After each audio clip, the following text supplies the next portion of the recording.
jug has a volume of 1000 centimetre cubed measured to the nearest 50 centimetre cubed.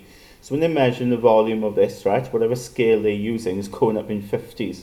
Okay, and they've seen that then whatever the volume is, it's closer to 1000 than the one underneath it and the one above it. So the one underneath it, of course, because it's going up in 50s, would be 950 on the scale, and then the one above it would be 1050, okay, on the scale.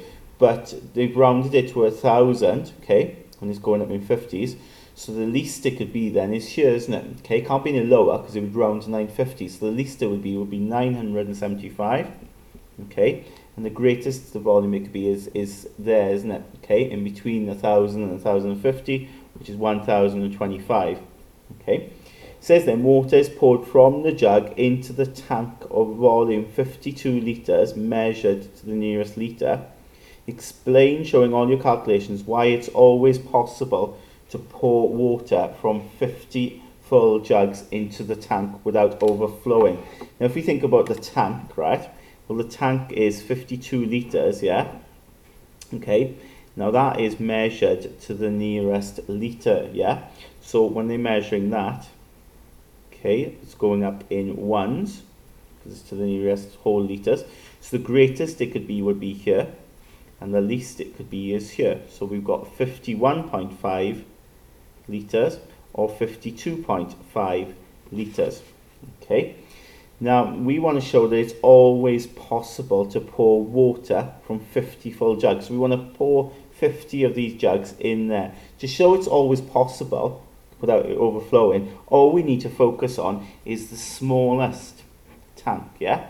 Because if we have the smallest tank and we can get all the water from 50 jugs to fit in there, obviously then it's going to fit in a bigger tank, right? So let's see what it's like with a smaller tank, which would be 51.5 litres, okay? Okay, so smallest, least tank. Now, we've got to think of the worst case scenario. So the worst case scenario is the smallest tank. What about the jugs? Okay, let's think about the jugs. So we can have the smallest possible jug or the greatest possible jug. But then, if you think about it, we want to prove that it's always possible to get the water in. We need to think about the worst case scenario and choose the biggest jug, yeah? Okay, the greatest jug. So that's the worst case scenario where you've got the most water going in, yeah? So we want to see if we can get 50 of these in here, all right? And remember, another thing to remember as well, that 1 litre, okay, is 1000 centimetre cubed.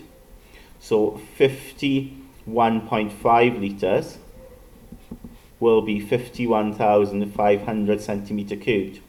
So can we get 50 of these in there? In other words, 50 times 1025. Can we do that?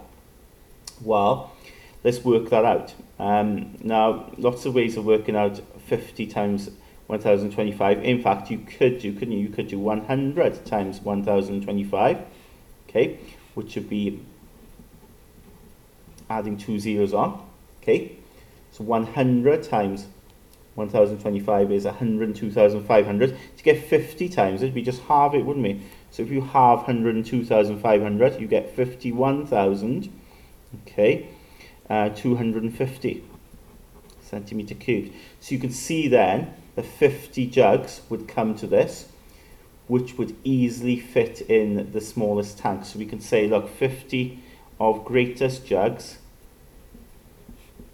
okay, will fit into least tank, because 50 of them comes to this, and it will easily fit in there, leaving 250 centimetre cubed to spare.